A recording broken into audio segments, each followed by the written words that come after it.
புரியுதுங்களா? என்னமோ நீங்கள் உட்கார சொல்லிட்டீங்க, நாங்கள் உட்காந்துக்கிறோம் சாமின்னு உட்காந்துக்கிட்டு இருக்கீங்களா?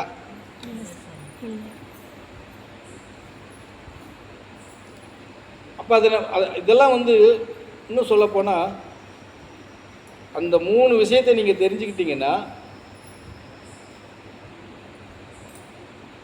நீயே கடவுள்.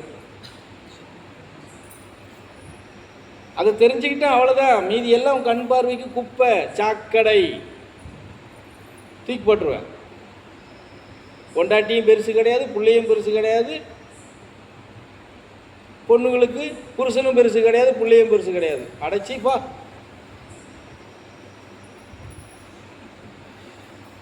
உண்மை தன்னுடைய நிலை என்னன்னு உண்மையை தெரிஞ்சிட்டா எல்லாமே தூக்கி தூர போட்டுருவோம். ஒன்றும் வேண்டியதில்லை.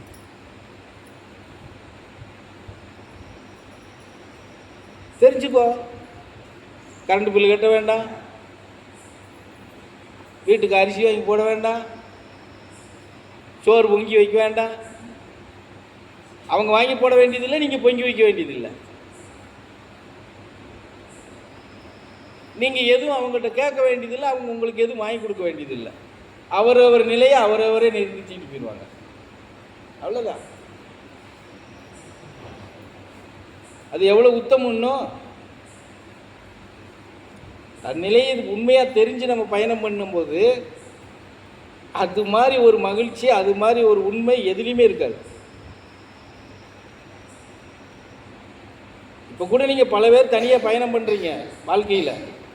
ஆனால் நிம்மதியாக இருக்குதா? சந்தோஷம் இருக்குதா? 24 மணி நேரமும் அழுக, கண்ணீர், வேதனை, துன்பம், துயரத்தில் தானே இருக்கீங்க. இப்போ இந்த பரதேசி உங்கள்கிட்ட உதிர்த்த இந்த நிலைப்பாட்டில் நீங்கள் அதை எடுத்துக்கிட்டு பயணம் பண்ணிட்டீங்கன்னா இந்த கழுதையெல்லாம் வராது. அழுக வராது, துயரம் இல்லை, துன்பம் இல்லை, வேதனை இல்லை,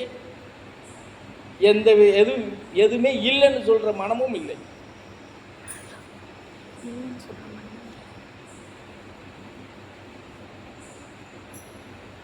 ஆனால் யாரும் விரும்பல.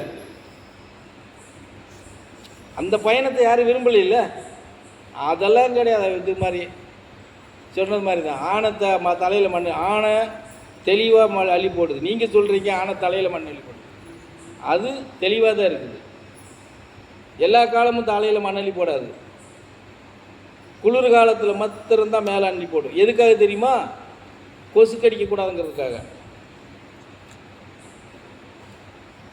உடம்பெல்லாம் மண் இருந்தால் கொசு கடிக்க முடியாதுல்ல. உங்களை மாதிரி கை காலு அது வீசி அது காப்பாற்ற முடியாது இல்லையா? அதுக்காக மண்ணெல்லி போட்டுக்கிறது. ஆனால் நம்ம என்ன சொல்கிறோம்? அதை தப்பாக எடுத்துக்கிறோம். ஆனால் நம்ம விவரத்தை அது செய்கிறது அதனுடைய இடத்துல கரெக்டு. அதை நம்ம தவறாக சித்தரிக்கிறோம். ஆனால் நம்ம தலையில் நம்ம மண்ணெல்லி போட்டுக்கிறோமே, எப்போது யோசிக்குமா? கிடையாது. இன்னும் சொல்லப்போனால் மேற்கு தொடர்ச்சி மலையை கெட்டி இழுக்கிற விஷயமெல்லாம் கிடையாது. உன்னையே நீ உணர்ந்து தெரிஞ்சுக்கிறதுக்கு மேற்கு தொடர்ச்சி மலையை கெட்டி இழுக்க சொன்னோம். டெய்லி 1.5 மணி நேரம் அந்த கேள்வியை கேட்டு உட்காருன்னு சொன்னோம். கேட்டீங்களா?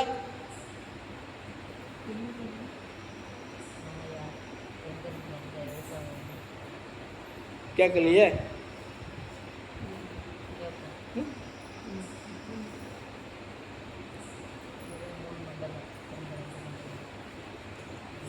என்ன 3? நான் யார், நான் எங்கிருந்து வந்தேன். 3வது கேள்வி எதற்காக வந்தேன். அவ்வளோதான் கேட்குறது. இதுக்கு தாரக மந்திரமே இவ்வளோதான்.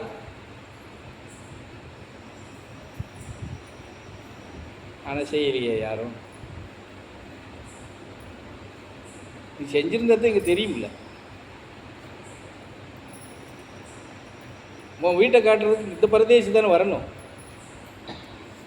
இதுதான்டா உன் வீடு, இதுதான்டா நீ பிறந்த இடம், இந்த உன் சொத்தெல்லாம் இங்கே தான் கிடக்கு, போ. நீ இல்லாத இடத்துல ஏன் போய் இருக்குன்னு சொல்லுவோம். ஆனால் யாரும் தேடலையே.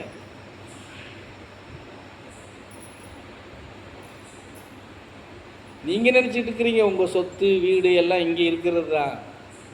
இதை விட்டால் வேறு எதுவுமே நமக்கு மகிழ்ச்சியும் இல்லை சந்தோஷமும் இல்லை அப்படின்னு நினச்சிட்டு இருக்கிறீங்க.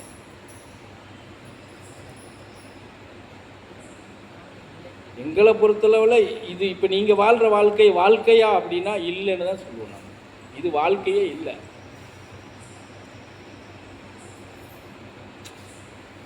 வாழ்க்கையே இல்லை.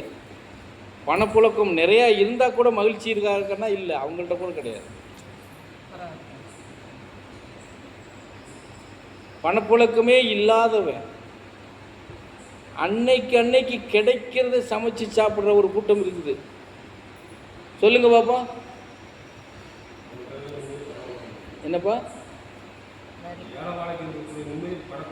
இல்லை, ஏழைபாளையை விட ஒரு கூட்டம் இருக்குது. ஆமாம், அவங்கள நான் நீங்கள் சொல்கிற மாதிரி நான் சொல்ல முடியாது. குருவிக்காரங்கன்னு சொல்லுவேன் நான். அவங்க பங்களா கட்டி வச்சுருக்காங்களா? இல்லை சார். தூங்குறதுக்கு நல்ல எனக்கு சுகமாக மெத்த வேணும்னு கேட்டிருக்காங்களா? அவங்க குடும்பம் நடத்தலையா? அவங்களுக்கு குழந்தை பிறக்கலையா?